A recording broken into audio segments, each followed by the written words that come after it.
Good morning to everybody. The Assembly will hear an address. Okay.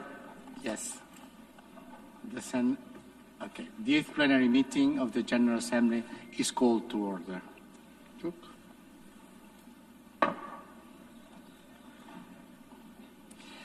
Assembly will hear an address of His Excellency Hassan Sheikh Mohamud, President of the Federal Republic of Somalia. I request protocol to escort His Excellency and invite him to address the Assembly.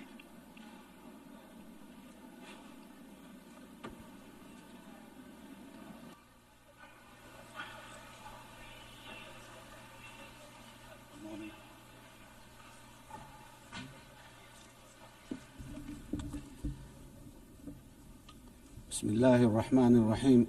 Your Excellency, Antonio Guterres, the UN Secretary General, Your Excellencies, Heads of States and Governments, ladies and gentlemen, it is a great honor and privilege to address the 8th UN General Assembly today at a time when our world is at a critical juncture.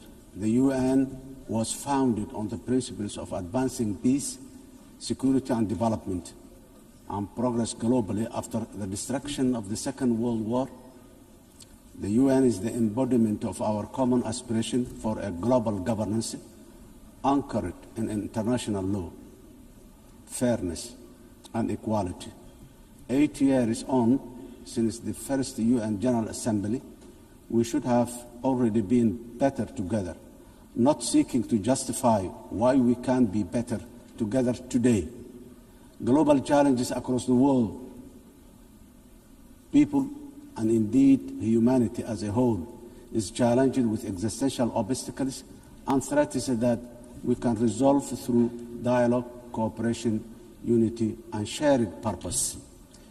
Yet, instead of seeking to strengthen existing and future partnerships and enhancing social solidarity, to achieve this, we are in a world of adverse competition and increasing governance uncertainty, where we once strived to ask what is right under the international law. Today, we are witnessing the unapologetic rise of national might to settle disputes. This is a truly dark and dangerous path that threatens the hard-won, rules-based international order we collectively agreed on as UN member states. Excellencies, ladies and gentlemen, while we should be focused strategically on accomplishing the Sustainable Development Goals and leaving no one behind by 2030, the number of fragile states and populations living in poverty is increasing globally. Over 30 member states of the UN today, including my country, Somalia, are classified as a fragile, conflict-affected because of both conflict and social and institutional fragility. When you add the vulnerability stemming from climate change, this number is frightening higher.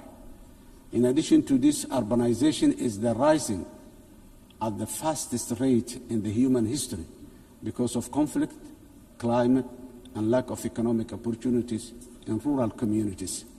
Furthermore, food insecurity remains a persistent, deadly challenge affecting billions. According to the World Food Programme, 319 million people are facing acute hunger in 67 countries today. These stark and startling facts must give us all pause for reflection and thought. If we, as a community of nations, are serious about achieving common progress and prosperity for all, as envisioned in the Sustainable Development Goals, we must redouble efforts to strengthen multilateralism, solidarity, and shared action for all our people and planet. Excellencies, ladies and gentlemen, Somalia, as a broad non-permanent member of the United Nations Security Council, is working tirelessly to promote the ideals and the values of peace, stability, and shared opportunities across the world. We are actively working with all Security Council members and the wider UN membership to find solutions for peace in the Middle East, Africa, and Europe. Somalia remains deeply concerned by the continued suffering of the Palestinian people.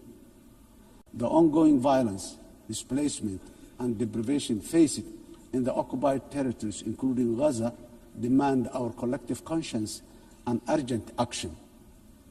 We call for an immediate and lasting ceasefire, unhindered humanitarian access, and renewed commitment towards the two-state solution as the only viable path for a just and lasting peace in the Middle East today.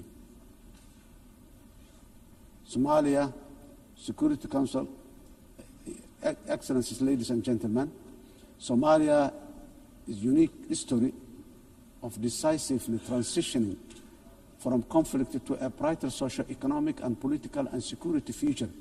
Starting from 2012 is the history of a real national effort supported by truly committed international partners, many of whom are represented in this room today. In fact, Somalia is an evidence that multilateralism and global solidarity can make the world a better, safer, and progressive place. This lived experience is our own government's inspiration for a determinedly working for a more just, peaceful, and progressive world within the UN Security Council during our membership, because we know that we are truly better together. When we all work in unison at home, we are bravely fighting the last remaining pockets of international terrorism while building a strong and sustainable national security architecture. We are working closely with all our valuable international partners in defeating the violence, extremism, ideology, falsehoods, and illicit financial systems that facilitate global terrorism. As a result of our efforts in Somalia, our people and citizens across the world are safe today. Of course, while we remain grateful for all international support to combat terrorism, I strongly commend the unwavering commitment and courage of Somali security forces and the local community defense forces for their sacrifices, resilience, and success against Al-Shabaab and ISIS, the two most dangerous terror organizations in the world today. This will continue until we achieve complete victory and harmony in our country, our region, our continent, and the wider world. We must never give in to cowardly terrorists. Excellencies, ladies and gentlemen, our government has embarked on a historic journey to undertake universal suffrage elections in Somalia for the first time in 57 years. Somalia was Africa's first democratic nation in the 1960s, and we are proudly returning to that path of inclusive governance once again. Today, our national election registration process is ongoing, and more than 40 independent political associations have registered to participate in the upcoming elections. Our national experience is that nothing is better than a people-centered, a people-led, guided by the rule of law to build a unified and prosperous nation in our country. Financing development, the sustainable development goals are the blueprint for achieving dignity, justice, and equality through real investment in human capital, job creation, and social protection for the most vulnerable in all our communities. However, it was very clear from the fourth financing for development conference in Seville earlier this year that the financing gap between our ambitions and the reality are very far apart. Today, developing nations are facing the terrible shock of high debt burden, higher cost of sovereign borrowing, and expenditure on recurrent shocks, which is impossible to budget for annually. The traditional economic model of forecasting predictable expenditure supported by clear revenue streams is no longer this simple. Governments of the developing nations are also now subjected to real-time investment cuts in core developmental activities, including health, education, and basic infrastructure. This is because of realignment of the already dwindling development assistance they use to receive from the developing nations. This is not sustainable, and if we, as a community of nations, are to achieve collective developmental progress together.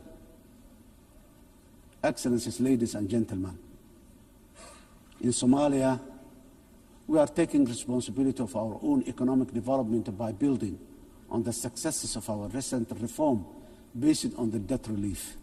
Today, we are focused on mitigating the excruciating cost of public service investment by continuously raising domestic revenue, strengthening public financial management systems, and enforcing strict expenditure controls while enhancing transparency and accountability.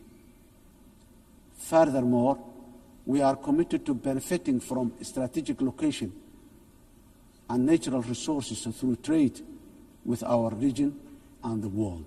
In line support of this ambition, Somalia has joined the East Africa Community and is ratifying the African Continental Free Trade Area policies and joining World Trade Organization.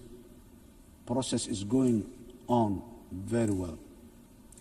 Climate emergency. We are also resolute in our commitment to combat the devastating impact of climate change in the most vulnerable communities, especially those who are unable to mitigate and adapt effectively. Climate change is wreaking havoc across the world, with the most vulnerable countries suffering systemic and repetitive meteorological and socio-economic shocks. These devastating economies, destroying livelihoods and diverting limited public resources towards mitigating and adaptation responses, which take away from other vital social investment like education and health. The impact of climate change is forcing governments in developing countries, including my own, to make impossible financial trade-offs, which hamper our own aspiration for investing in resilience and development. Around 10% of the developing nations' budgets are diverted to responding to climate change. This needs to be addressed urgently through developed industrialized nations by meeting their financial obligations for climate crisis they continue to exacerbate. The climate crisis that continue to exacerbate. Excellencies, ladies and gentlemen, the resilient Somali people live with the climate crisis every day. For us, climate change is not an abstract. It is a horrible reality of disrupted and destroyed lives. Somalia's contributes almost nothing to global emission, yet we endure some of the harshest consequences. Droughts, floods, and rising seas erode livelihoods and displace families, threatening to undo the progress we are making towards peace and development. As a government, we understand that addressing the adverse impact of climate change is a global public good that requires strong partnership and genuine burden sharing. On our part, Somalia has adopted the national climate change policy, updated our national determined contribution, and is preparing its first biennial transparency report. We are also developing a robust national climate finance strategy to guide how we mobilize and manage resources to address the challenge. To ensure these resources are used effectively, we have established the National Climate Fund, a dedicated institution to channel climate financing transparently and directly to the communities on the ground, to the communities on the ground. We are restoring degraded lands, strengthening water security, and piloting nature-based solutions that protect both people and ecosystems. Despite our efforts, accessing climate finance remains too slow and complex. As our government strengthens its domestic revenue capacity and initiates the process for pre-arranging disaster risk financing, we call for financial support that is accessible, affordable, predictable, and just from the international financing institutions and capital markets. Nations on the front line, like Somalia, cannot be left to face this crisis alone, unsupported by the dominant global financial architecture, which is not fit for the purpose in this age of great challenge. Excellencies, ladies and gentlemen, in conclusion, the 80th anniversary of the UN General Assembly is the best possible opportunity to take stock of our global achievement as far as our common commitments to sustainable development are concerned. We quietly transitioned from the Millennium Development Goals to now the Sustainable Development Goals. Now, I wonder, with the clock rapidly ticking very fast towards 2030, what the next acronyms of our global development aspirations will be. For us, being better together means common ownership, common responsibility, and genuine partner sharing on the global achievement of sustainable development through investment in a resilient and fair future for all. I thank you.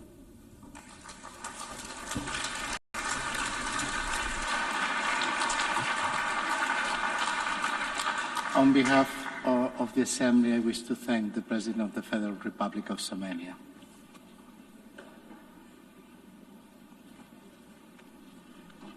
And now the Assembly will hear an address of His Excellency Jakob Mitovic, President of Montenegro. I request protocol to escort His Excellency and invite him to address the Assembly.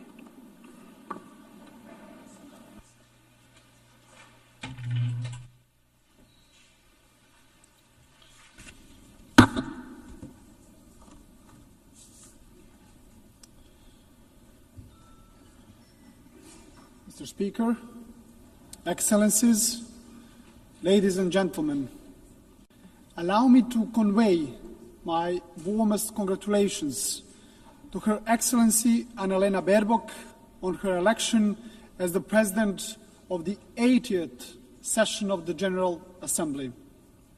This election is both historic and inspiring, as she is only the 5th woman entrusted with this very high responsibility. We recall Vijaya Lakshmi Pandit from India, who spoke with the voice of a liberated Asia. Angie Brooks, a Liberian diplomat and a judge who championed the rights of small states and women in Africa. Haya Rashid Al Khalifa from Bahrain, who brought a message of dialogue and international law from the heart of the Middle East. And Maria Fernanda Espinosa from Ecuador, who raised her voice for climate action and indigenous people of Latin America. And each of them left a mark of their time. So this election gives Europe the opportunity to embody the principles of the unwavering defense of human rights and multilateralism. Dear colleagues, this year, as we commemorate 80 years since the founding of the United Nations, we reflect on the remarkable journey of this great organization that was created as a mission of global peace. Born from the ashes of the Second World War, the United Nations emerged as a beacon of hope for humanity. Dear colleagues, imagine the devastated cities throughout the world back in 1945. Warsaw, reduced to ashes. St. Petersburg, shattered after the years of the siege. Berlin, in ruins. Hiroshima and Nagasaki struck by the unimaginable horror. And my hometown and the current capital of Montenegro, Podgorica, was also in the bombings virtually razed to the ground.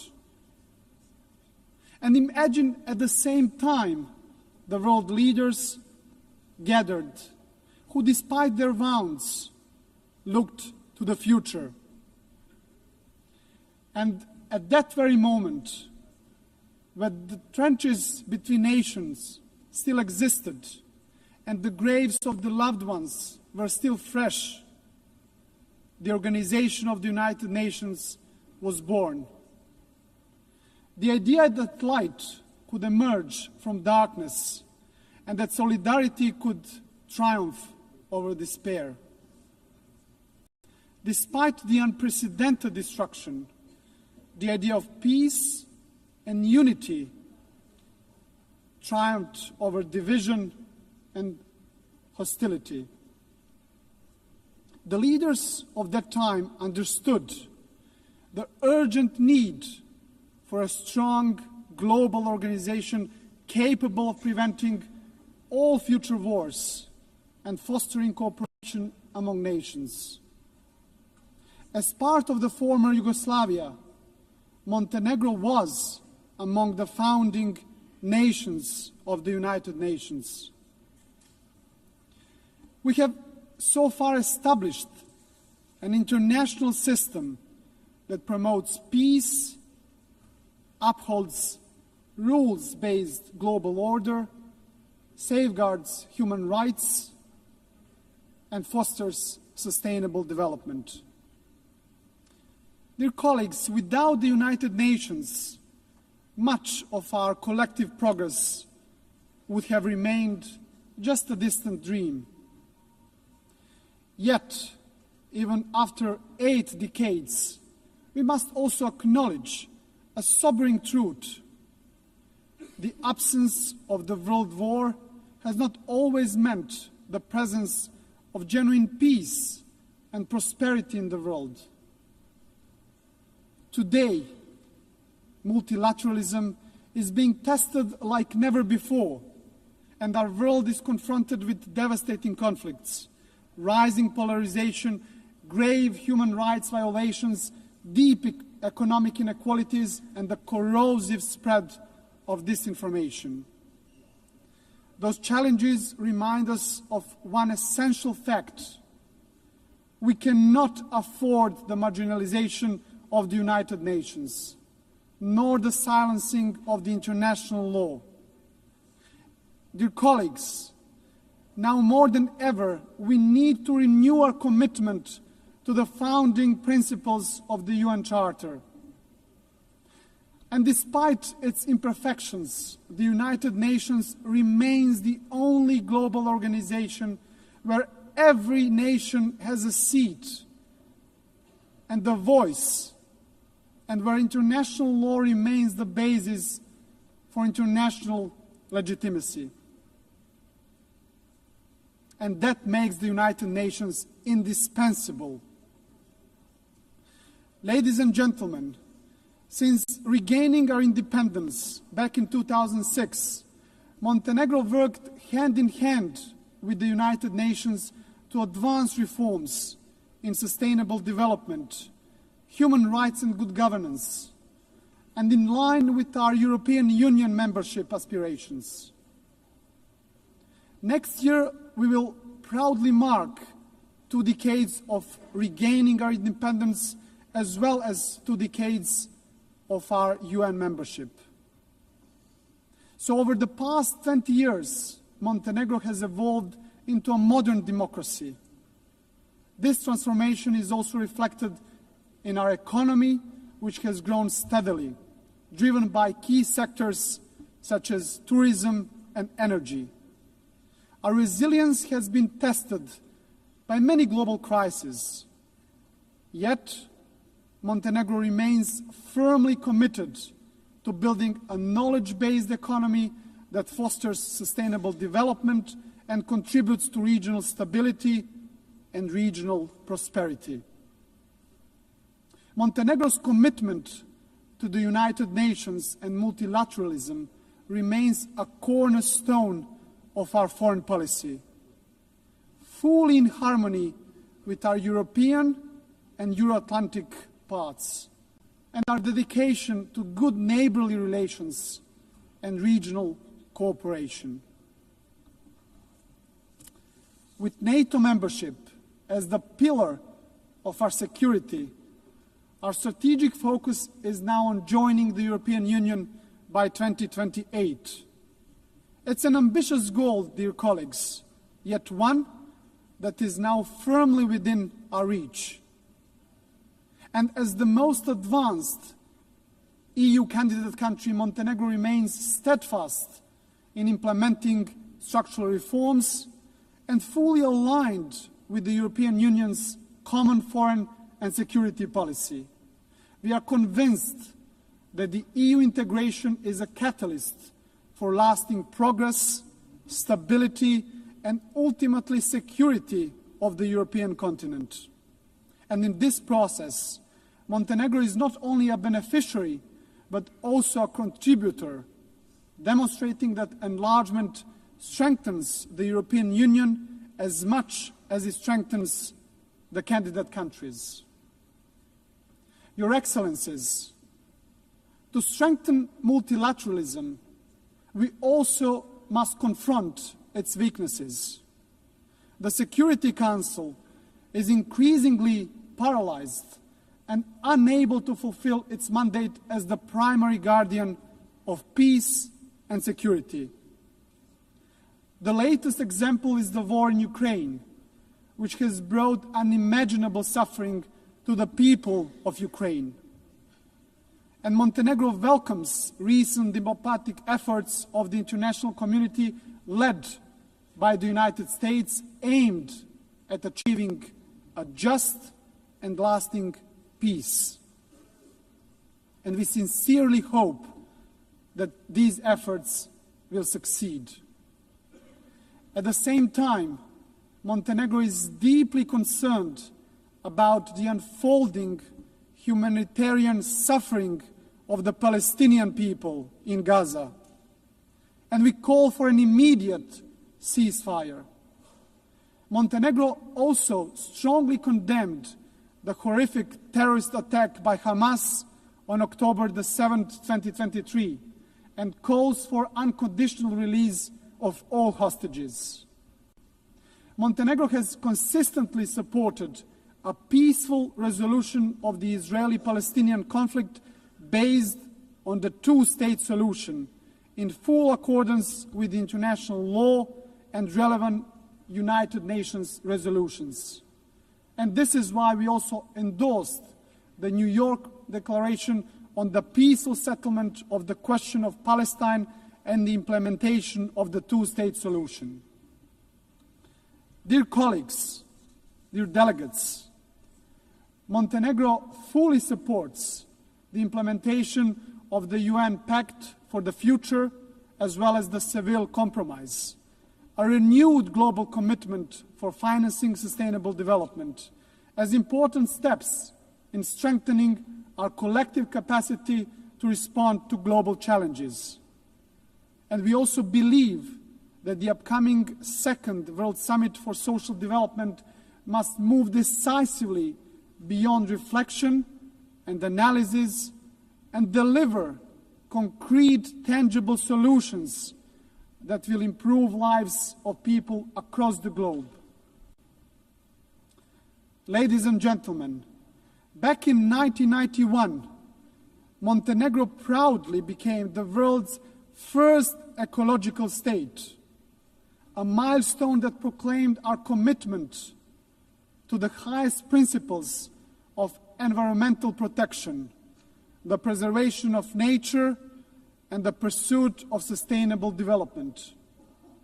UN Agenda 2030 remains our guiding light for sustainable development, and Montenegro takes pride in being among the first countries in the world to integrate all the SDGs into its national framework almost a decade ago. A further important step in advancing the implementation of the 2030 Agenda was the creation of the SDG Acceleration Fund, a powerful mechanism for financing SDG goals. Ladies and gentlemen, for Montenegro, the priority is clear, which is to create conditions that will enable our young people to build their future at home, offering them equal opportunities to thrive. And by insisting on the value of knowledge and ensuring equal access to education, we strive to reduce inequalities and empower our citizens to reach their full potential. Ladies and gentlemen, climate change must be tackled globally and urgently. And it is no longer just warnings from the scientists. It is floods that swallow villages and cities, fires that destroy forests, fields, and homes, and delaying a more decisive action on the international scale means gambling with the lives of those who live today, but also of the future generations. Dear colleagues, rapid technological change, and particularly the rise of the artificial intelligence, must be harnessed in a safe, responsible, and inclusive manner. Technology should be an evolutionary gift to humanity, developed, founded, and guided with social responsibility, serving the greater good. Ladies and gentlemen, globally, human rights and fundamental freedoms continue to face serious challenges. And while significant progress has been achieved in advancing women's rights since the adoption of the Beijing Declaration, much remains to be done. In this regard, Montenegro is fully committed to gender equality. We have harmonized national policies with the best international standards, strengthened our institutions dedicated to the protection of women's rights, and promoted women's leadership in all spheres of our society. Your Excellencies, as we celebrate today 80 years of shared achievements, our collective task is to reform the United Nations and prepare it for the challenges and opportunities of the future. Criticism of the UN reflects not just on the organization itself, but on all of us as member states.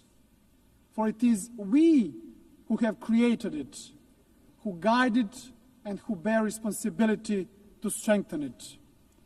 This is why Montenegro strongly supports the Secretary General's reform initiative, UN 80. It must not be seen as a mere bureaucratic exercise, but embraced as a commitment, a solemn commitment that the United Nations of tomorrow will be more agile and more efficient. And at the heart of these efforts must remain the UN's three key pillars: peace and security, sustainable development, and human rights, as the bedrock of all United Nations action. To conclude, dear friends, Montenegro is firm in its conviction that the United Nations must remain the cornerstone of peace, international law must prevail over force, and the rule-based order must be further strengthened. For without these principles, there can be no trust among nations, no true security, and no hope for a just and lasting peace in the world.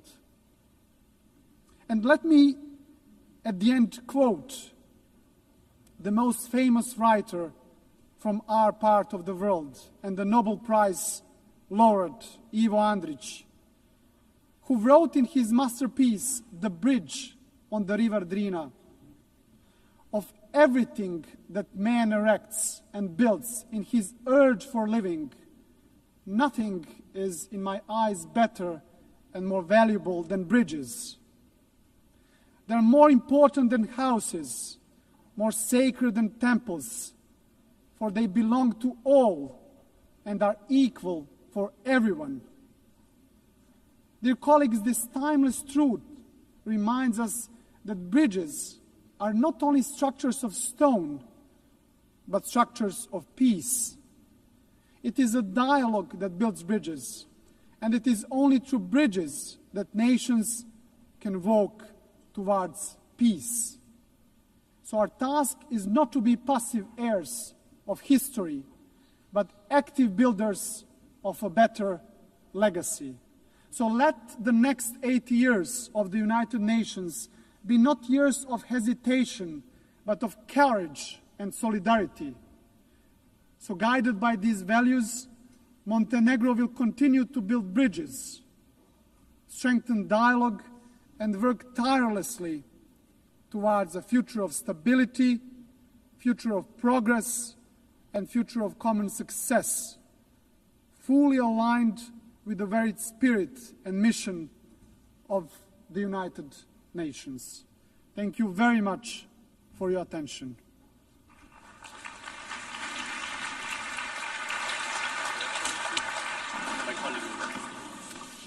On behalf of the Assembly, I wish to thank the President of Montenegro. In accordance with Resolution 80/1 of 19 September 2025, I give the floor to the distinguished observer of the Observer State of Palestine to introduce an address by the head of the state. بسم الله الرحمن الرحيم. سعادة أنالينا بيربوك رئيس الجمعية العامة compassionate, Her Excellency Annalena Baerbock, President of the General Assembly, His Excellency Antonio Guterres, Secretary General of the United Nations, Your Excellencies, Highnesses, and Heads of Delegations, may the mercy and blessings of God be upon you. I speak to you today after almost 2 years in which our Palestinian people in the Gaza Strip have been facing a war of genocide, destruction, starvation, and displacement waged by the Israeli occupation forces, in which they killed and injured more than 220,000 Palestinians, the majority of whom are unarmed children, women, and the elderly. A war in which they displaced hundreds of thousands and prevented the entry of food and medical supplies and caused the starvation of 2 million Palestinians. They imposed a stifling siege on an entire people and destroyed more than 80% of homes, schools, hospitals, churches, mosques, facilities, and infrastructure. What Israel is carrying out is not merely an aggression. It is a war crime and a crime against humanity that is both documented and monitored, and it will be recorded in history books and the pages of international conscience as one of the most horrific chapters of humanitarian tragedy in the 20th and 21st centuries. In the West Bank, including East Jerusalem, the capital of the State of Palestine, the extremist Israeli government continues to implement its settlement policies through illegal settlement expansion and developing projects for annexing settlements. The latest was the construction plan for E1, which would divide the West Bank into two parts and would isolate occupied Jerusalem from its surroundings and would undermine the option of the two-state solution in a blatant violation of international law and relevant Security Council resolutions, specifically Resolution 2334. Furthermore, the Israeli Prime Minister announced a plan for what he calls Greater Israel, which we reject and completely deplore, and which involves expanding into sovereign Arab states. In addition, the brutal attack against the sisterly state of Qatar, which we condemn and see as an escalation that is grave and a blatant violation of international law, which requires a decisive intervention and deterring procedures and measures for such expansionary plans. With official support and through increasing facilities, the terrorism of settlers increases. They burn homes and fields, they uproot trees and attack villages and attack unarmed Palestinian civilians. In fact, they kill them in broad daylight under the protection of the Israeli occupation army. Furthermore, the Islamic and Christian religious sites in Jerusalem, Hebron, and Gaza Strip have not been spared the attacks which have damaged the mosques, churches, and cemeteries in a blatant violation of the historic status quo and in a clear violation of the provisions of the international law. Despite all what our people have suffered, we reject what Hamas carried out on the 7th of October. These actions that targeted Israeli civilians and took them hostages, because these actions do not represent the Palestinian people, nor do they represent their just struggle for freedom and independence. We have affirmed and we will continue to affirm that the Gaza Strip is an integral part of the state of Palestine and that we are ready to bear full responsibility for governance and security there. Hamas will not have a role to play in governance. Hamas and other factions will have to hand over their weapons to the Palestinian National Authority as part of a process to build the institutions of one state, one law, and one legal security forces. We reiterate that we do not want an armed state. Ladies and gentlemen, our wounds are deep and our calamity is great. 7 million Palestinians are still living the tragedies of the Nakba and displacement since 1948. Our people in the West Bank, including East Jerusalem and in the Gaza Strip, are still living the tragedies of the Israeli aggression and occupation for decades. Years that our people have spent under occupation, killing, arrests, and settlement, and the theft of money, property, and lands. And this still continues without any deterrent or accountability. Years of oppression, deprivation, and the protection for the occupier, and enabling the occupier instead of protecting the people under the occupation, and more violations of the rights of our Palestinian people to self-determination, to freedom, dignity, independence, and sovereignty on the land of the occupied state, on the land of the State of Palestine occupied since 1967, including East Jerusalem. More than 1,000 resolutions at the United Nations, not one of them was implemented. There have been many efforts, many international initiatives without reaching an end to this tragic situation that the Palestinian people are living under the yoke of occupation. In 1993, we signed the Oslo Accords, and we adhered to all its items, and we recognized the state of Israel. Israel, at the time, recognized the Palestine Liberation Organization as the sole legitimate representative of the Palestinian people.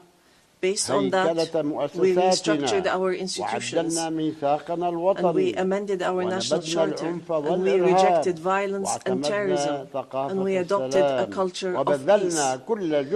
We made all our efforts to build the institutions of a modern Palestinian state that lives side by side in peace and security with Israel. But Israel did not adhere to the signed agreements and has worked systematically on undermining them. Ladies and gentlemen, just 3 days ago, we met at a high-level international conference in New York under the joint chairmanship of France and the Kingdom of Saudi Arabia, with wide-scale international presence and united positions that expressed a genuine international will to put an end to this historic conflict by recognizing the state of Palestine, ending the occupation, and returning hope to both the Palestinian and Israeli people. And here, I would like to, on behalf of the Palestinian people, to express our gratitude and appreciation to all the states that recently recognized the state of Palestine and those that intend to recognize the state of Palestine soon. We urge all the states that have not done so yet to recognize the state of Palestine. We call on supporting Palestine obtaining full membership in the United Nations. It should be noted that we have already recognized Israel's right to exist in 1988 and in 1993. And we still recognize this right. In this regard, we would like to thank France, the UK, Canada, Australia, Belgium, Portugal, Luxembourg, Malta, Monaco, San Marino, Andorra, and Denmark for their recognition of the state of Palestine. We would like to thank all 149 states which had previously recognized the state of Palestine. Our people will not forget this noble position. We would also like to commend the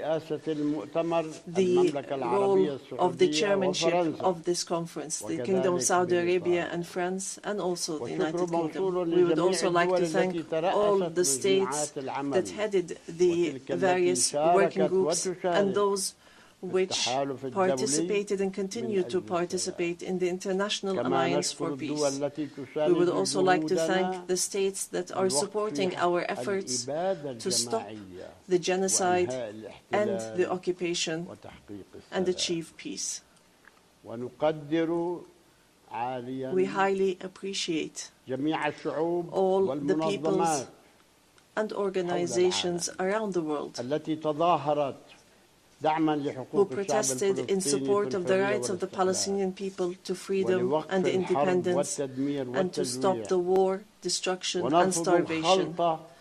We reject confusing the solidarity with the Palestinian cause and the issue of anti-Semitism, which is something that we reject based on our values and principles. Within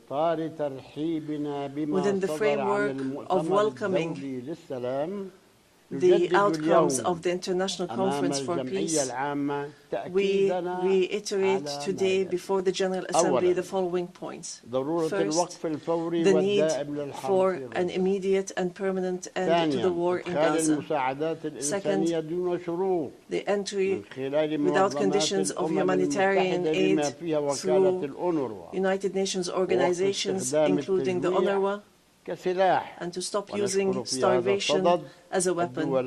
And here we would like to thank the brotherly and friendly states and organizations that have been sending aid. Third, the release of all hostages and prisoners on both sides. Fourth, the complete withdrawal of the occupation from the Gaza Strip and the rejection of the plans for displacement and putting an end to settlement, the terrorism of settlers, and the theft of Palestinian lands and property under the headline of annexation, and stopping the aggression against the status quo in holy sites. These are all unilateral actions that undermine the two-state solution in Gaza, the West Bank, and Jerusalem. Fifth, the state of Palestine should take their full responsibility, starting with the Administrative Committee for the Gaza Strip, which is chaired by a minister in the Palestinian government, to manage the affairs of the Gaza Strip for a temporary period, and then to connect that with the West Bank, all through Arab and international support, and with Arab and international presence to protect civilians in Gaza and support the Palestinian forces under the umbrella of the United Nations, rather than being a replacement.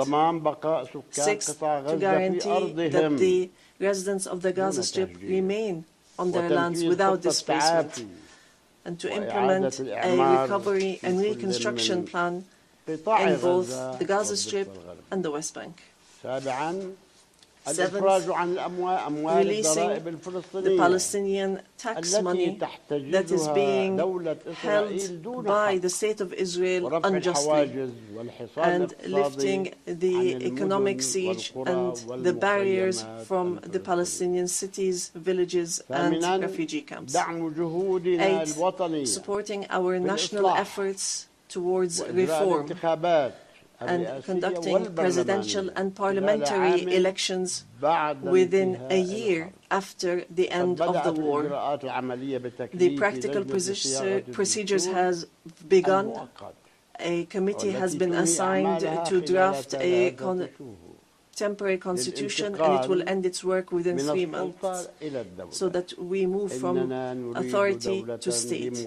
We want a modern and democratic state that abides by international law, the rule of law, and multilateralism, and the peaceful transition of power. And we are extremely keen to empower women and the youth.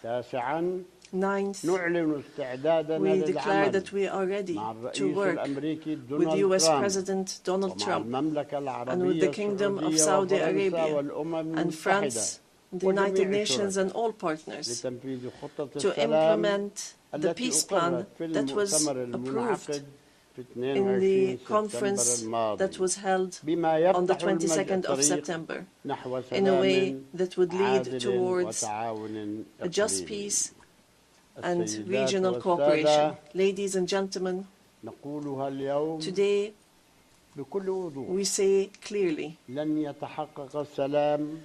peace cannot be achieved if justice is not achieved, and there can be no justice if Palestine is not freed. We want to live in freedom, security, and peace like all other people on earth, in an independent, sovereign state on the borders of 1967, with East Jerusalem as our capital, in security and peace with our neighbors. We want a modern civilian state that is free of violence, weapons, and extremism, one that respects law, human rights, and invests in people, development, technology, and education, not in wars and conflict.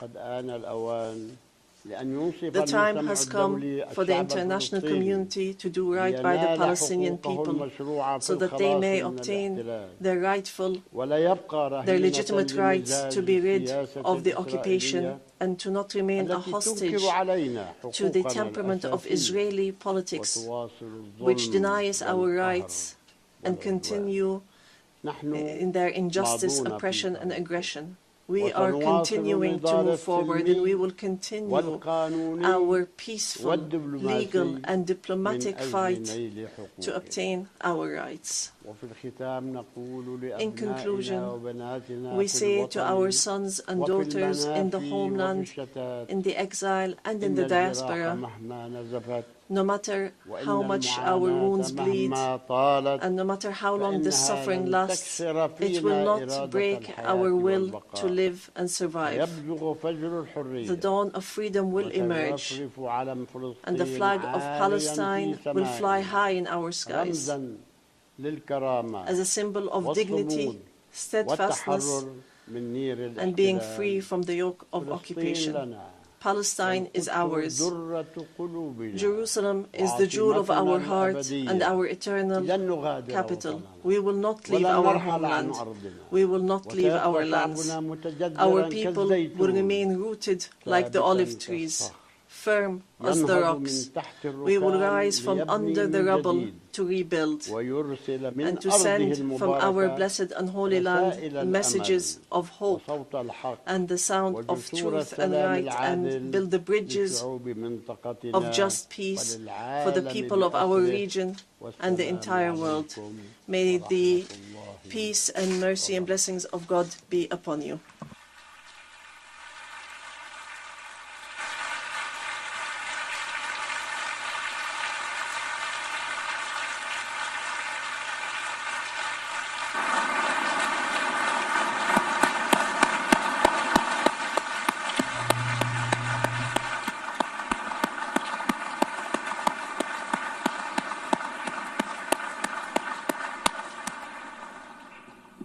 On behalf of the Assembly, I wish to thank His Excellency Mahmoud Abbas, President of the State of Palestine.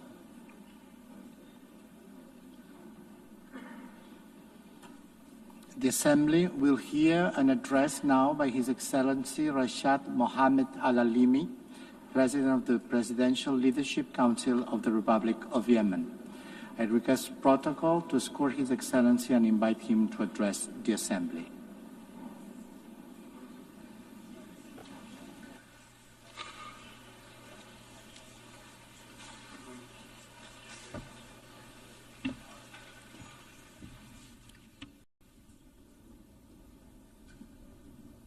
In the name of God, most gracious, most merciful. My statement today will be entitled For Yemen, for the world. Your Majesties, Your Excellencies, Your Highnesses, Madam President of the General Assembly of the United Nations, Mr. Secretary General, ladies and gentlemen, distinguished delegates. I would first like to offer Madam Annalena Baerbock and her friendly country, the Federal Republic of Germany, I'd like to offer them our sincere congratulations on her election as President of the United Nations General Assembly.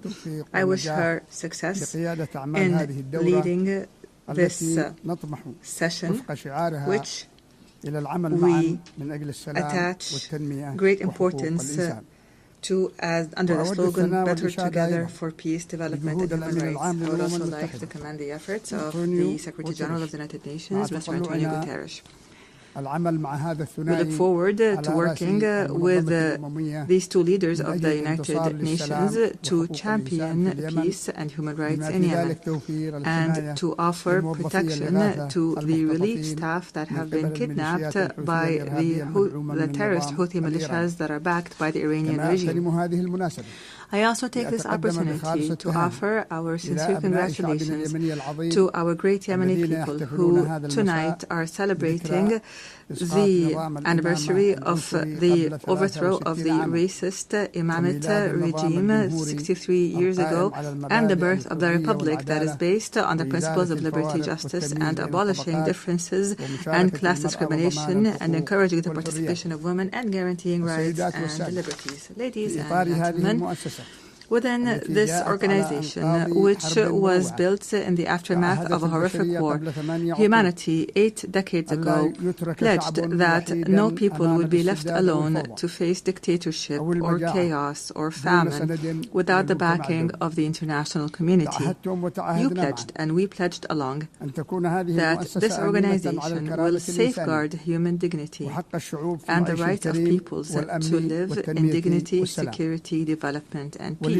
And today, after all these years have passed, we pose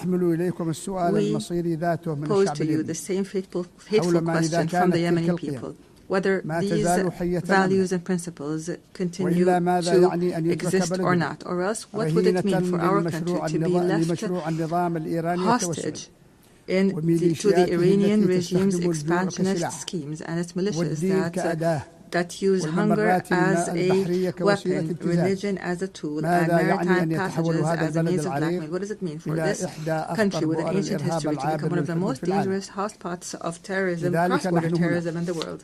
Therefore, we are here today not simply to speak of the epic confrontation of the Yemeni people against the violent and the most violent and arrogant of terrorist organizations at all. Rather, we are here to build on what was achieved and to call on the world once again to take action and not simply to take note, and to achieve the salvation that we have promised our people, not simply a repetition of statements of the past.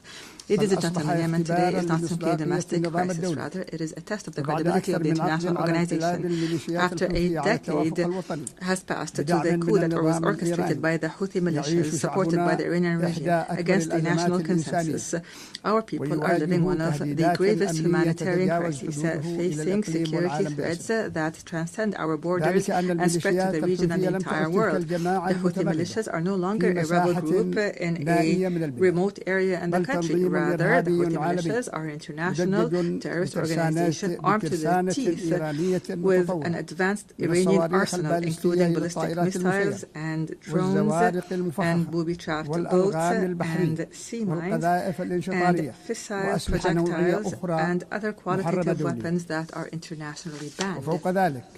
In addition, this outlaw group supports networks that smuggle drugs and utilize new technologies to disrupt communications and guidance systems in an attempt to transform Yemen into a laboratory to experiment with the weapons of its supporters. These are not simply tools of war. Rather, this is a scheme to redraw the map of Iranian influence in the region. And those who are lenient with this group today must imagine how tomorrow will be when the Red Sea and maritime passengers fall prey permanently to this terrorism.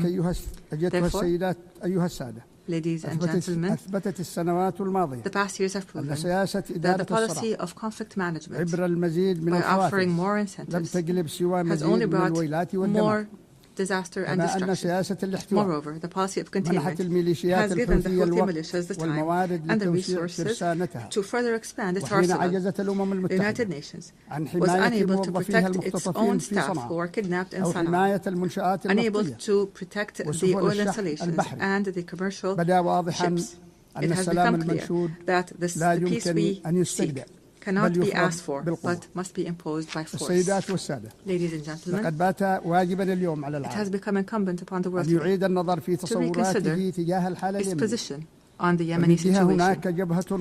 On the one side, there is a widespread national front that believes in international legitimacy and adopts the values of partnership and democracy and maintains local diversity and popular participation and works on building the institutions of the state.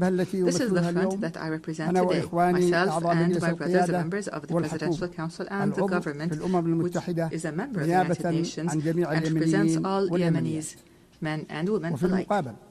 In return, we have an exclusionary, sectarian, fascist organization that does not believe in the principles of international legitimacy and which conducts cross-border terrorism and adopts an authoritarian theocracy that is opposed to human rights, which is embodied by the Houthis and their supporters. Unfortunately, the disregard by many of the essence of the Yemeni crisis has encouraged the Houthi militias to go further in threatening peace regionally and internationally and targeting energy sources and maritime passages and even kidnapping and abusing United Nations staff. Ladies and gentlemen, I have spoken to you from this podium in the past.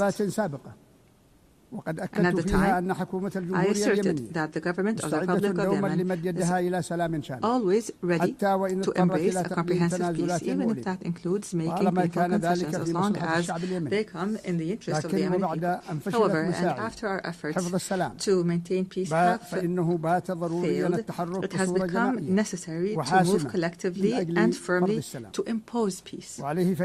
Therefore, I call on you today to form an effective international coalition to restore security and stability to Yemen, a coalition that would rebuild the institutions of the state and would liberate the country from the clutches of the militias and all forms of terrorist groups. Ladies and gentlemen, the United Nations General Assembly, in its 80th session, seems to be in dire need to prove to its members that international law is not simply enough, and that the rules-based international order is not simply a selective call. Yemen and Gaza, in this context, are the moral testing ground of this important organization.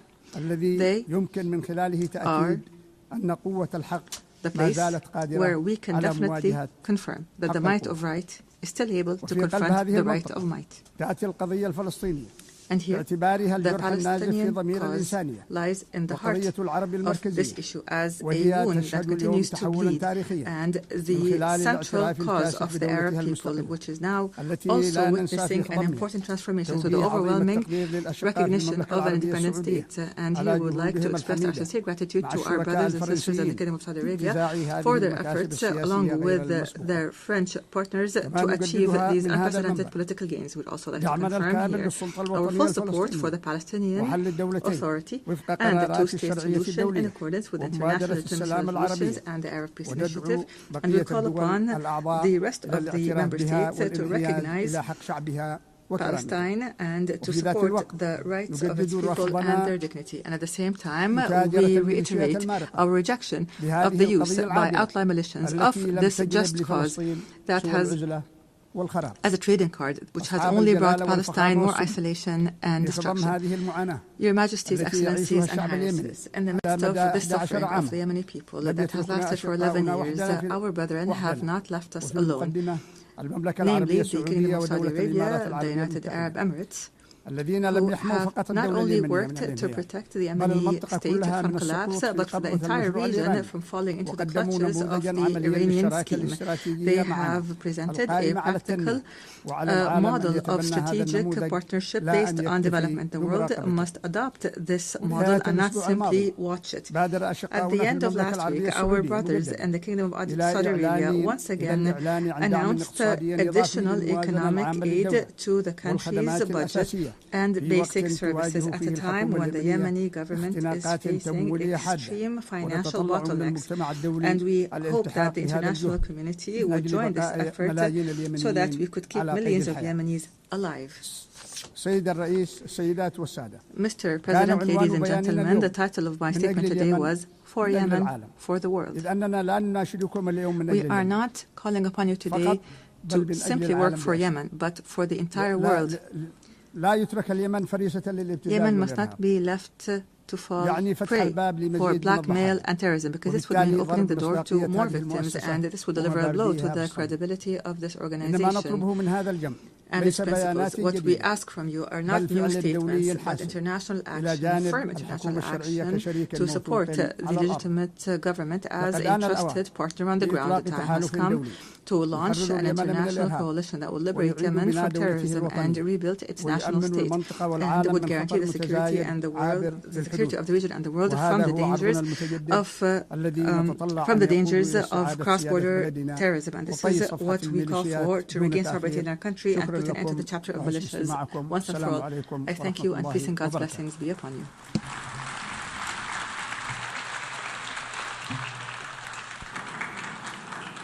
On behalf of the Assembly, I wish to thank the President of the Presidential Leadership Council of the Republic of Yemen. The Assembly will hear now an address by Her Excellency Gordana Dzizanowska-Davkova, President of the Republic of North Macedonia. I request protocol to escort Her Excellency and invite her to address the Assembly.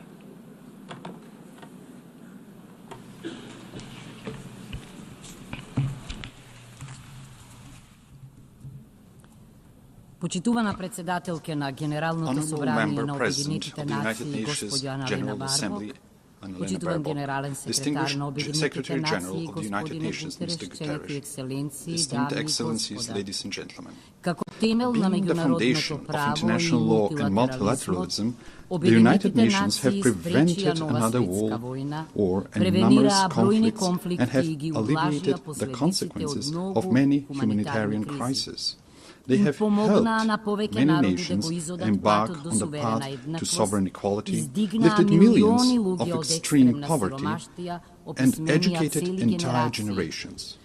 They have inspired a global movement for rights and freedoms, for social justice and equality. They have raised awareness of environmental protection and mobilized humanity in the fight against climate change. For these and many other achievements, the United Nations, its agencies and leaders have won no less than 12 Nobel Peace Prizes. Nevertheless, the United Nations today face a geopolitical and geoeconomic earthquake that is shaking the foundations of the post-World War II order. Today's crisis stems from deep tectonic shifts, undermining the principles that shaped the world for the past 80 years. A new geopolitical era is emerging before our eyes. Instead of acting together on the urgent challenges such as peace and security, climate change and environmental destruction, artificial intelligence and growing inequalities, we seem to be heading towards a post-Hobbesian state of war of everyone against themselves. Instead of a single international order, parallel orders seem to be emerging, each with its own rules, values and interests, often directly against one another. Being paralyzed and isolated when most needed, I wonder if the United Nations is turning into the League of Nations. The signs are all around us. Instead of creating a sense of shared future, humanity is facing wars and loss of humanness. With international humanitarian law increasingly ignored, hunger is weaponized and humanitarian workers are targeted. Amid everyday violence, the world is oscillating between nihilistic pessimism and hedonistic escapism, between hopeless lamentation and heartless indifference, as in the first decades of the 20th century. The tremors of the international order have opened deep geopolitical fault lines. One of the most active is in Ukraine, where war has been raging for 3.5 years. Russia's aggression is a flagrant violation of the Charter of the United Nations and a direct threat to international peace and security. We also express our deep concern of the recent violations of the airspace of Poland, Romania and Estonia. Every one of them are NATO member states. We supported the joint statement of September 12 and call for immediate de-escalation, full respect for international law, and use of preventive diplomacy to reduce tensions and preserve peace. Your Excellencies, the geopolitical fault line also runs through the Western Balkans region.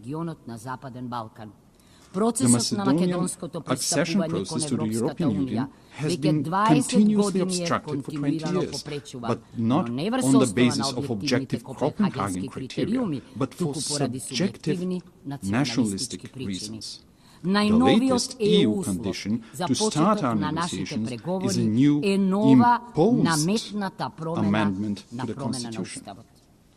The Constitution, lex superior and, in Rousseau's sense, a social contract between citizens, represents the most internal matter of any state. Our Constitution provides 4 initiators for amendments: the President of the Republic, the government, at least 30 members of Parliament and 150,000 citizens. It is clear that neither our neighbours nor the European Union are authorized proposers of amendments. We emphasize that conditioning the start of negotiations to new constitutional amendments once again reopens issues of history, culture and language, questions we have been assured were settled by the Prespa Agreement with Greece. We are constantly reminded that agreements must be respected. Pacta sunt servanda. We know, I agree, we note that the Treaty of Friendship, Good Neighbourliness and Cooperation with Bulgaria contains no provisions for constitutional amendments. Finally, through the Constitutive Acts, the EU defines itself as a unity of diversity and commits to respecting cultural and linguistic diversity, national and cultural identity, and dignity and integrity.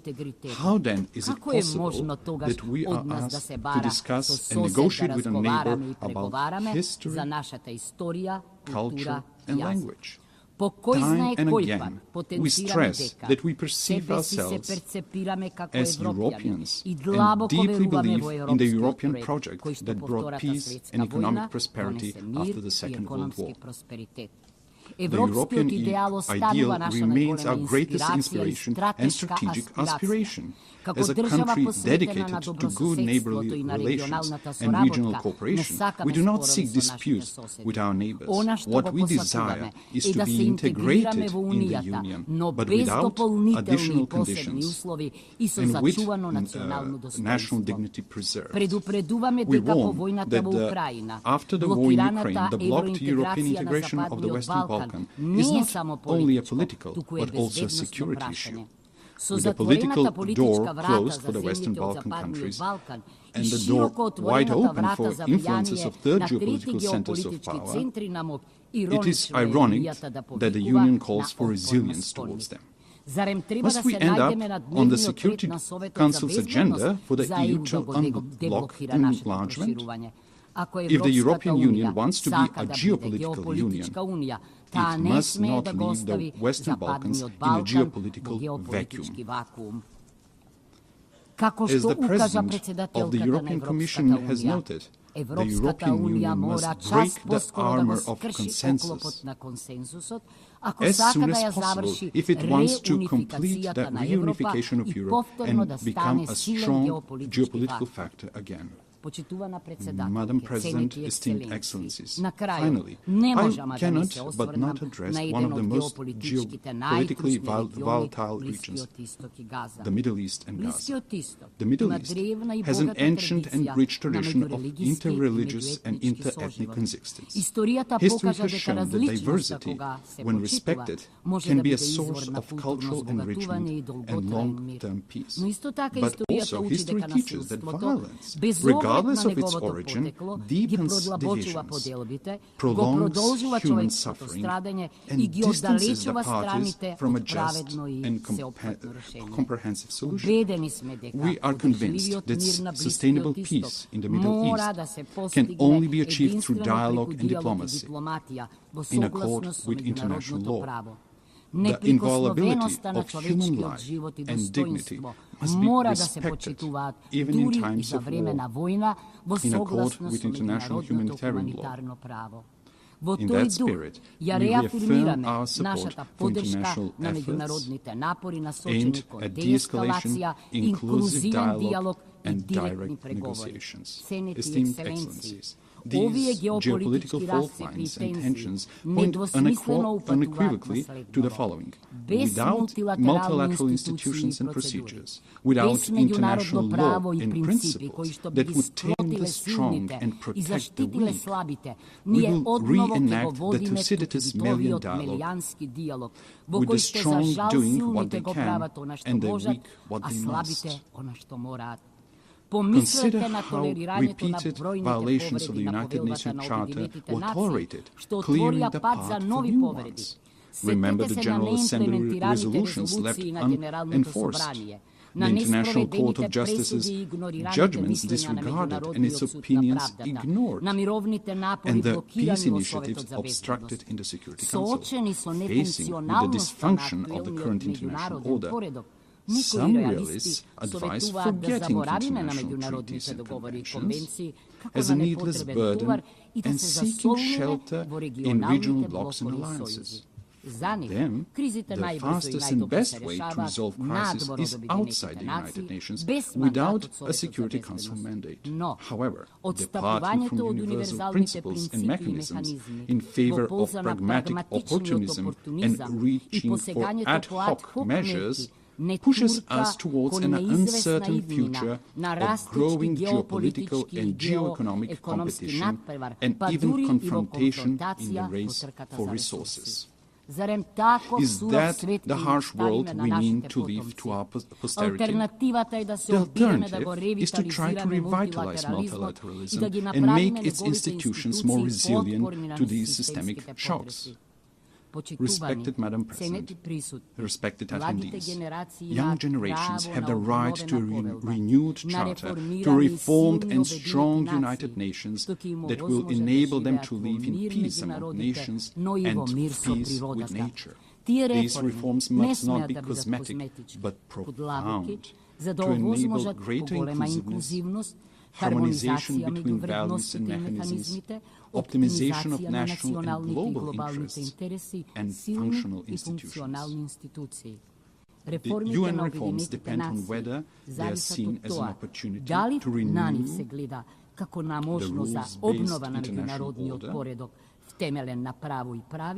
or as a challenge to the privileges of some member states. Yet, what is the point of being a privileged member state of a dysfunctional, irrelevant, marginalized international organization? For effective United Nations, it is necessary for the Security Council to be reformed, to be more inclusive, accountable, and responsible for maintaining international peace and security. The General Assembly must evolve into a representative policy-making body rather than a debate club. The implementation of International Court of Justice judgments must become mandatory for all member states, ensuring the rule of international law. Reform is needed not only for all challenges, but also for new ones. Artificial intelligence brings enormous opportunities, but also incalculable risks for our civilization. It is not just a technological leap. Its impact may be greater than the industrial and digital revolutions. Aware of this, my country and I support the proposal to make artificial intelligence a priority of the 80th session. Next year, we will elect a new Secretary General of the United Nations. We need a person with leadership skills, with rich diplomatic experience, an ability to bring differences and build consensus, but also deeply humane and committed to the vulnerable. The next top diplomat of the world must possess knowledge, patience and tact. After 80 years, it is high time for a woman to be a Secretary General of the United Nations. In a world dominated by strong men, often with weapons, we need strong women with wisdom and empathy.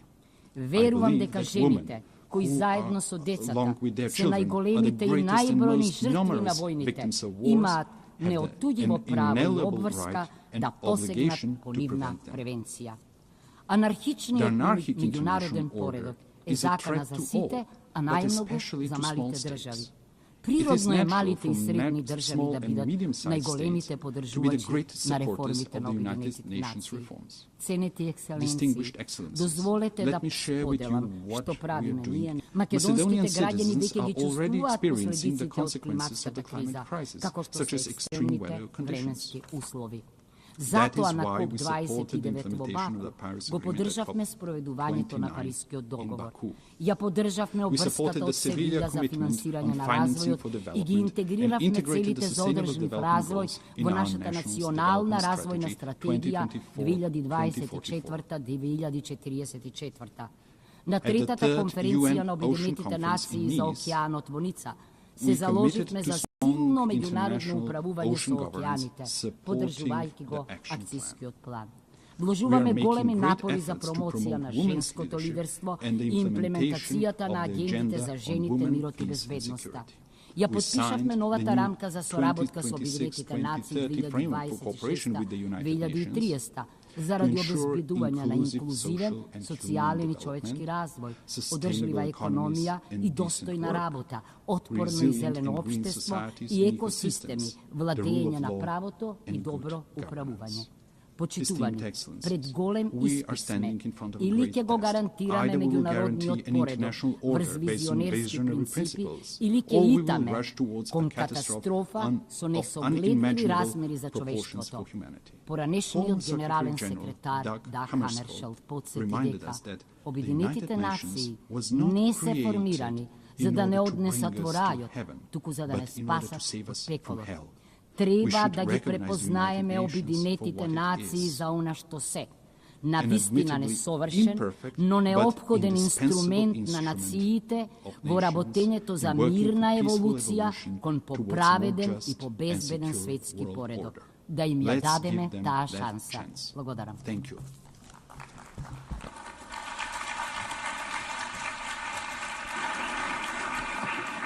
On behalf of the Assembly, I wish to thank the President of the Republic of Macedonia.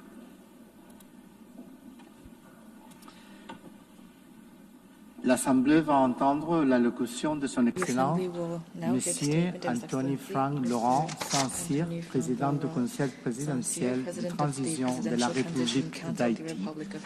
J'ai pris le protocole de vouloir l'accompagner, son Excellence, qui j'invite à prendre la parole devant l'Assemblée.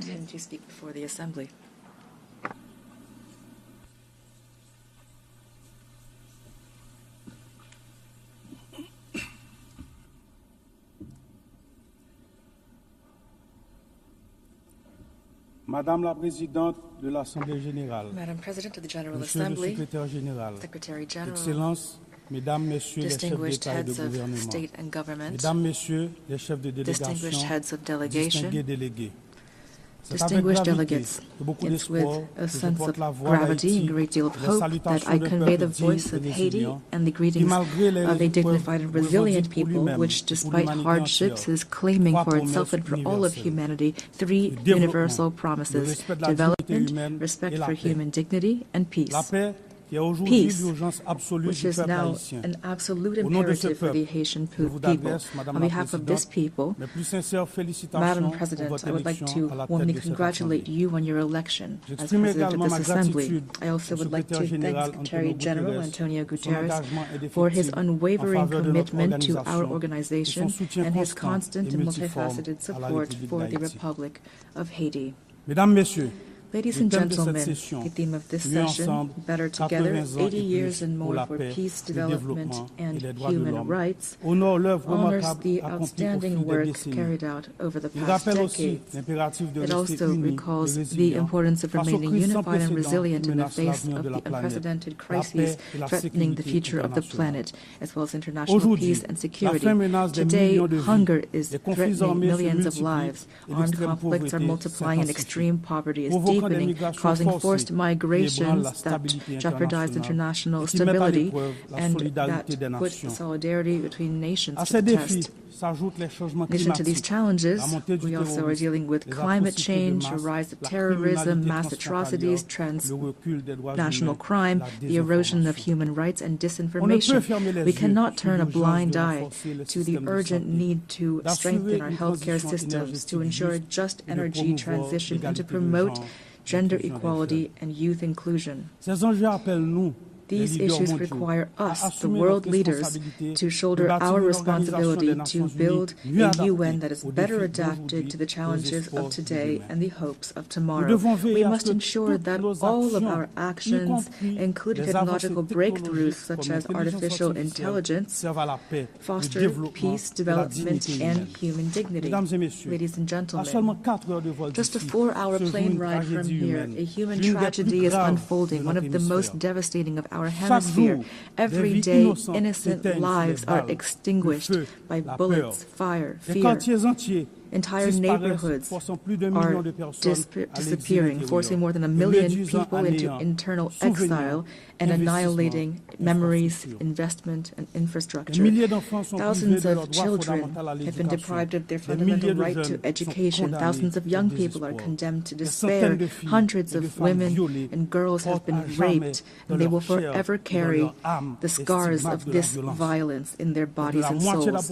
Almost half of the population is facing acute food insecurity. The healthcare system is collapsing. Hospitals are being vandalized, burned, or forced to shut down. Doctors are fleeing.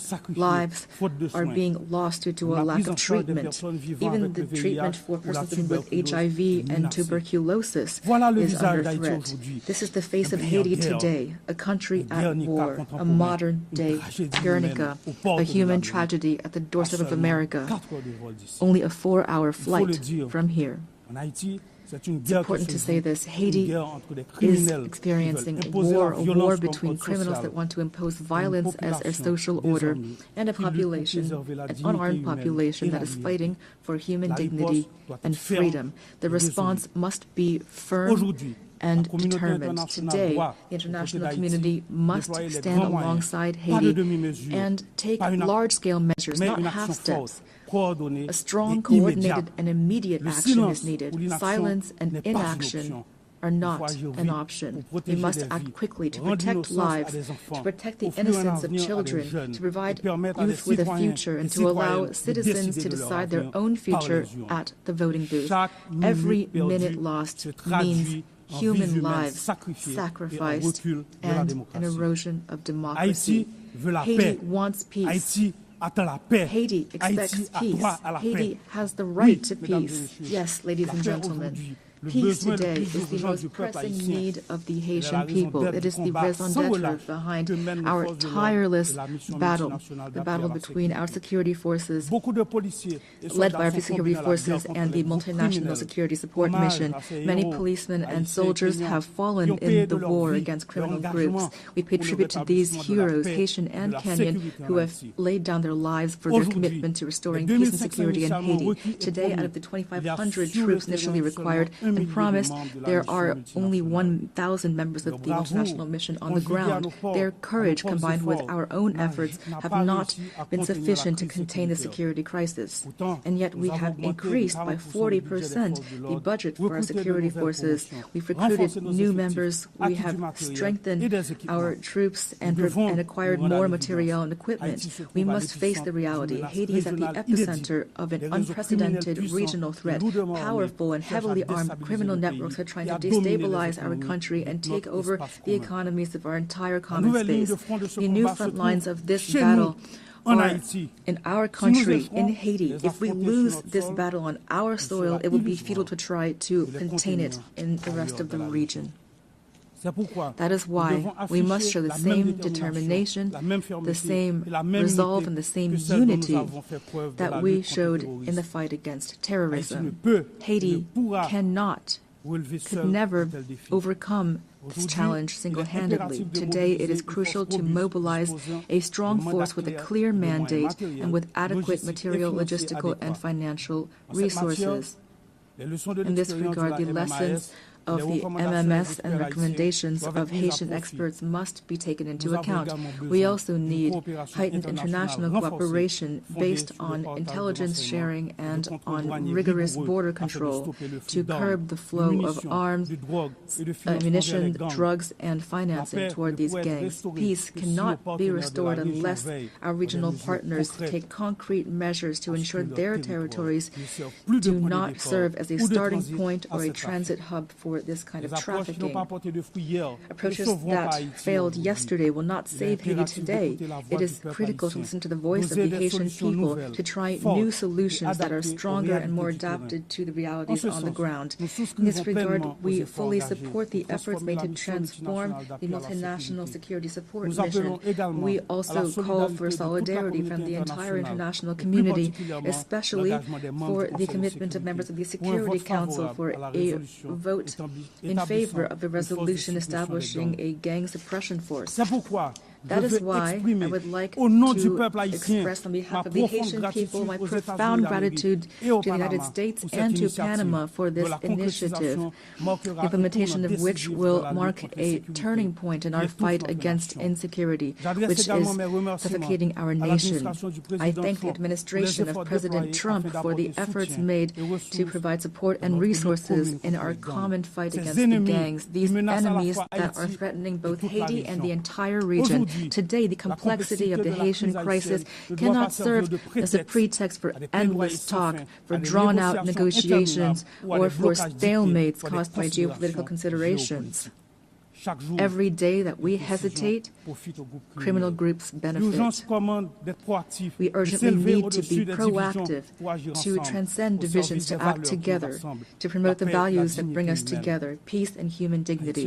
Haiti would welcome the holding of a high-level meeting to overcome obstacles and to make tangible progress. In this regard, we welcome the countries of the region and thank them for their constant support, especially through declarations in various regional organizations, including the Organization of American States and CARICOM. We appreciate their support and advocacy with partners in the Security Council for a real solution to the security crisis in Haiti. We also pay tribute to all of those states which during previous crises stood by our side and expressed the hope to be able to count once again on their commitment. Together, we can and we must resolve this crisis which has lasted for too long already. 12 million women, men, and children are expecting this of us. Ladies and gentlemen, the Presidential Transition Council was born of a political consensus that stemmed from intense negotiations between the nation's political parties.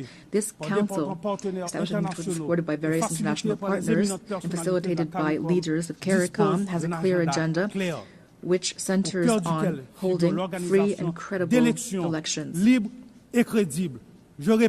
I repeat, free and credible elections. Despite the many challenges caused by the security crisis, the electoral process, for which the PTC and the government have shown real political will, has made real headway. The Electoral Council, Provisional Electoral Council, already identified more than 85% of the voting centers, mobilized more than 70% of the elections personnel, and national financing to the tune of $65 million is guaranteed. The Presidential Transition Council is working closely with the MMS, the OAS, CARICOM, and BNU to ensure free, transparent, and inclusive elections reflecting the sovereign will of the Haitian people and guaranteeing the full and effective participation of young people, women, people with disabilities, and marginalized groups. To ensure productive political cooperation, constant efforts are being made and will continue to expand dialogue with the various political parties to strengthen consensus and to prevent a power vacuum which would be fatal for democracy and stability. The Haitian people must be able to choose its own leaders. The state wants credible elections. Our greatest challenge remains restoring security. The urgent and solemn call that we have once again issued to resolve the security crisis in Haiti must not be left to languish on paper nor be lost amid rhetoric and unkept promises. In Haiti, peace can no longer wait. Ladies and gentlemen, the transitional period does not allow us to launch all of the major federal reforms the country needs, but the humanitarian crisis we are currently experiencing must be overcome. To this day, the Haitian state has provided 72% of emergency assistance for IDPs and is assisting families to relocate. We are profoundly grateful to our international partners that have assisted us in the humanitarian response, and we are keenly interested in the promising initiatives put forward by those which, like the Association of Caribbean States, have chosen to join our effort. But our strategy is not limited to immediate assistance. We must move from assistance to investment. To this end, the government is determined to develop two major economic hubs, the Great North and the Great South, based on strategic sectors such as agro-industry, textiles, renewable energy, tourism, and services. Haiti will continue to count on its key partners to weather this difficult period and to relaunch its economy. We call for their support through the establishment of concrete mechanisms such as the renewal of the Hope Help Law or launching urban renovation projects which will allow us to create jobs, to put an end to the humanitarian impasse, and to reduce migration pressure on Haitians in the region.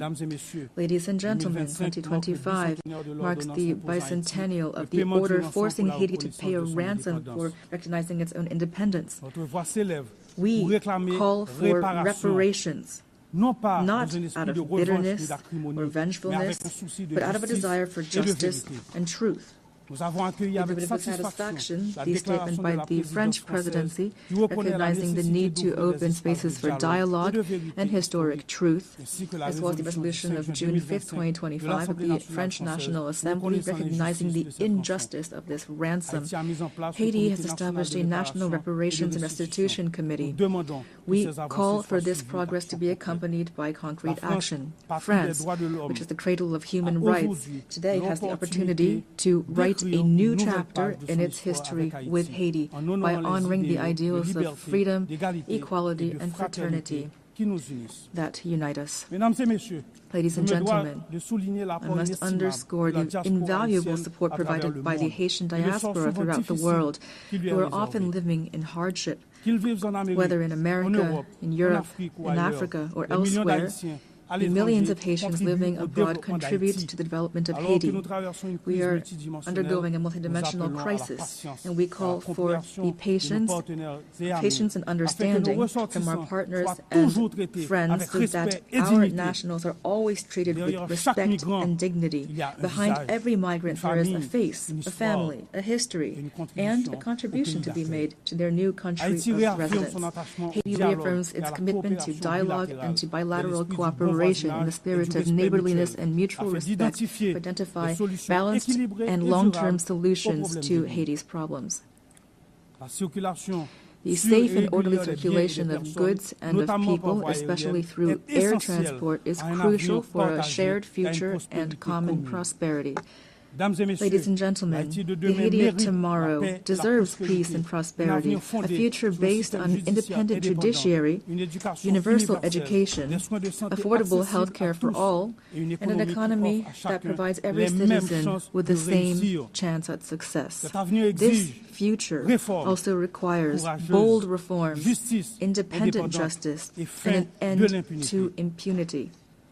On April 16, 2025, we enacted a decree establishing two specialized judiciary bodies, one to litigate crimes and complex financial infractions, and another to prosecute mass atrocities and sexual violence. We're making progress toward making these bodies operational. We are prepared to continue down this path. This is not the time for Haiti fatigue. The international community does not have the right to turn away from Haiti's situation. In light of this crisis, silence would not be neutrality, it would be complicity. Ladies and gentlemen, allow me to pay tribute to the Haitian people. Representing them here is the greatest honor of my life. Beyond my functions as president of the Presidential Transition Council of Haiti, I am a real, active Haitian citizen with a profound love for my homeland, a land of freedom and dignity, a land of courage and talent. Haiti is not a nation that has given up. We are a great people, a people that stands together, men and women who have sacrificed for their homeland and for humanity. Haiti is not a playground for armed criminals, but rather it is a nation on its feet, comprised of dignified, resilient families who every day, despite terrible adversity, are fighting for a better future. I pay tribute to my fellow countrymen and women who are, without a doubt, among the most resilient people on earth. They deserve better. Giving them new hope is my only mission, and that is why now I call upon you to stand side by side with Haiti. We must build peace in Haiti, for the Caribbean, for the Americas, for all of humanity. Thank you.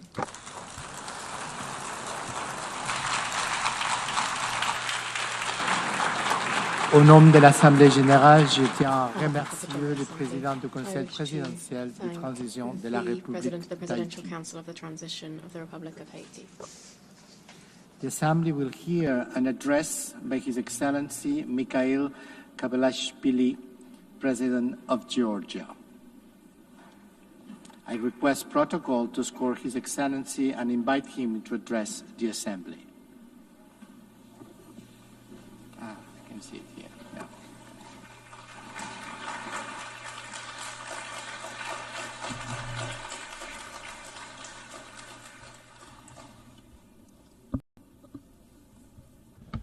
Madam President, Mr. Secretary General, distinguished colleagues, ladies and gentlemen, I represent a country with a 3,000-year history, the cradle of one of the world's most ancient civilizations and the brave Georgian people, filled with pride and dignity, a country that possesses a unique alphabet, an ancient language, and 17th century-long Christian traditions.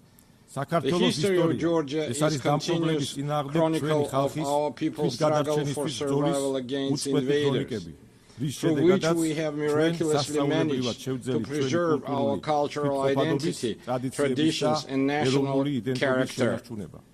Despite centuries of continuous warfare with invaders, the cultural environment in Georgia has always been distinguished by exceptional humanism, tolerance and compassion for others, tolerance, openness to others, harmonious coexistence and diversity form the cornerstone of our ancient culture, which is brilliantly reflected in Georgian polyphony, in our national traditions, and in the world-renowned Georgian epic Shota Rustavelis, The Knight in the Panther's Skin. Georgia is a place where throughout history, no human has ever been oppressed or persecuted on ethnic or religious grounds. Quite the opposite. We have always been known for our profound sense of justice. I represent the Georgian people, who know both the cost of war and the value of freedom and peace, a people who cherish their rich history and traditions, while at the same time facing with resolve the challenges that lie before our country. Amid a rapidly changing geopolitical landscape and unprecedented global challenges, such as ongoing conflicts, climate change, ideological polarization, cultural alienation, and war-driven humanitarian crisis. Georgia stands firmly as a guardian of dialogue, peace, stability, and sustainable development. Despite the many challenges surrounding us, we have managed to ensure the security of our people. The fundamental philosophy of the Georgian government remains to preserve peace, and no matter the cost, to spare our people from war. For the fourth year now, a horrific, bloody war has been raging in Ukraine, bringing catastrophic consequences and immense human suffering. Drawing on the bitter experience of the 2008 war, whose wounds have not yet healed for the Georgian people, we understand better than many the pain that the Ukrainian nation endures today. Now as before, Georgia expresses its firm and unwavering support for Ukrainian people. As we deeply understand the importance of peace, Georgia contributes to the transformation of the South Caucasus and strives to turn it from a zone of conflict into a space of dialogue among civilizations and economic prosperity. We welcome President Donald Trump's peace initiative between Armenia and Azerbaijan, as well as his efforts to bring the bloody war between Russia and Ukraine to an end soon. Georgia has always supported and actively strived to establish sustainable and long-term peace in the South Caucasus, as well as to deepen trust and cooperation amongst its neighbors.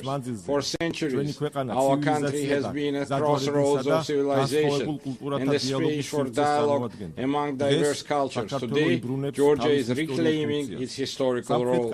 Close relations with the countries of the South Caucasus and Central Asia, existing agreements with the European Union, and the Georgia's key position in the Middle Corridor, all give our country a special significance, both within the region and across the Eurasian continent. Georgia is the shortest connecting route and natural bridge between Europe and Asia, the West and the East. Thanks to our geographical location and pragmatic foreign policy, Georgia is emerging as a multi-dimensional and multifunctional regional hub, both in terms of trade and energy transit. Georgia makes a significant contribution to the development of the Middle Corridor strategic route and does everything to ensure that the corridor becomes the fastest, most reliable and most stable connecting route between East and West. We are actively working with international investors, developing infrastructure and facilitating the creation of new energy transit routes, all of which ultimately enhance the connectivity between Asian and European markets. Within the framework of the Middle Corridor and its development, Georgia has launched strategically significant projects aimed at increasing the volume and intensity of rail, sea and air transportation. Among them, the railway modernization project has already been completed, while work is actively underway on the deep sea port in Anaklia, the new international airport in Tbilisi and the Black Sea submarine cable project. These projects on one hand provide landlocked countries in Central Asia and the South Caucasus with maritime connectivity to the rest of the world. On the other hand, the projects are implementing health diversity energy routes. We are implementing health diversity energy routes, thereby significantly enhancing the energy security of Europe and South Caucasus. To promote the development of the Middle Corridor and enhance connectivity between the two largest markets, Asia and Europe, Georgia has been hosting the Tbilisi Silk Road Forum for 8 years. It is an international platform for dialogue and new opportunities, attended up to 2,000 delegates from 60 countries. Our goal is to develop constructive relations based on mutual respect and shared benefits with major economies such as the United States, China, European Union, and others. We are open to any dialogue and cooperation, but at the same time, We demand respect and fair and dignified approach. What the Georgian people will never accept is being spoken to in the language of ultimatums, blackmail or intimidation. Georgia is a faithful adherent to the fundamental principles or values of the United Nations and a dignified, responsible member of the international community, as evidenced by the considerable efforts by the current government of Georgia to improve the protection of human rights. It is precisely thanks to the pragmatic and rational policies of the government of Georgia that we have maintained peace and economic growth, significantly improving the quality of life of our citizens. Despite numerous challenges in recent years, Georgia has demonstrated remarkable resilience to external shocks. The positive trajectory of Georgia's development is reflected in and confirmed by the international rankings and indicators of the world's most reputable organizations. Despite 20% of Georgia's territory remaining under occupation, we continue to pursue development and progress with great energy and determination. We are entrusted with the mission that our children may live in a stronger, dignified Georgia and peaceful world. And now I want to address our Association brothers and sisters on the other side of the occupation line. For centuries, we have written Georgia's history together, a history filled with the heroism of our ancestors, through our shared struggle for survival of our nation and the love for our motherland. We have never been a large empire imposing its rules on the others. We have always been a country proud of its diversity. Georgia is a place where civilizations have met, blended and balanced each other for centuries. Our culture is the very product of this complex and enduring synthesis. My Abkhaz and Ossetian brothers and sisters, our cultural code has not changed.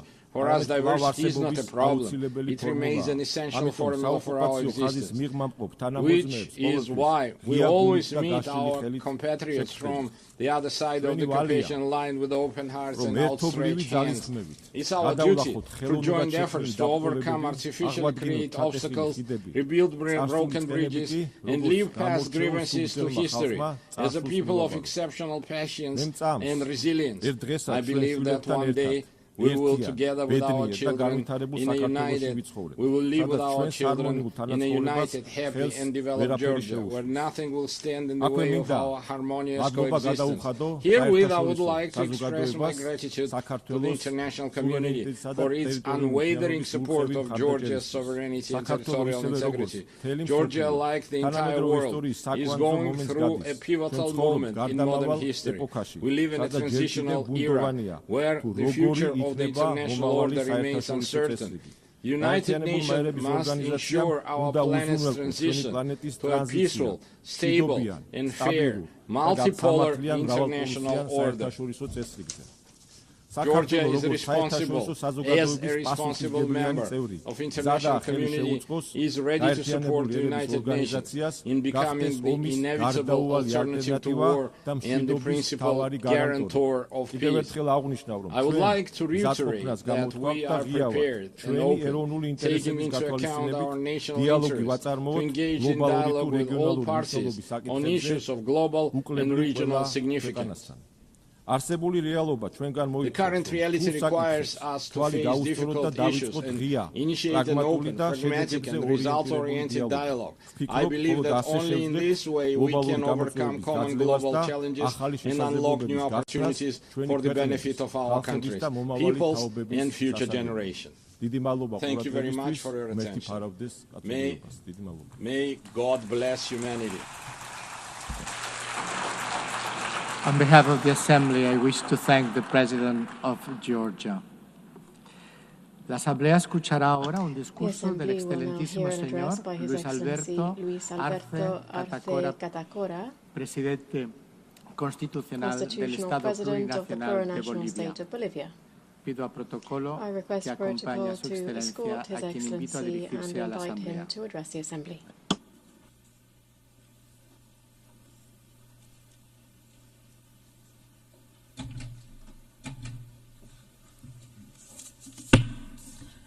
Muy buenos días. A very good morning to all of you.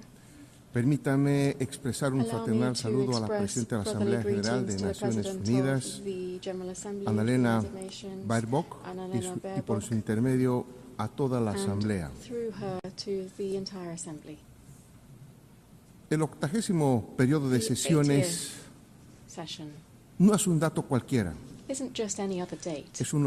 Es un espacio de un momento histórico que nos invita a detenernos y mirar hacia atrás para recordar por qué nació esta organización y se dio los resultados que la humanidad esperaba después de 2 guerras mundiales en las que la lucha por la riqueza y las áreas de influencia dejó millones de muertos, desplazados y heridos.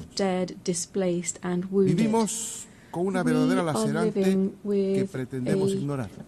En 8 décadas se han desarrollado en el concierto de las naciones narrativas que, usando la habilidad de las potencias con larga experiencia en el derecho internacional, han camuflado heridas profundas y recuerdos desgarradores de la humanidad,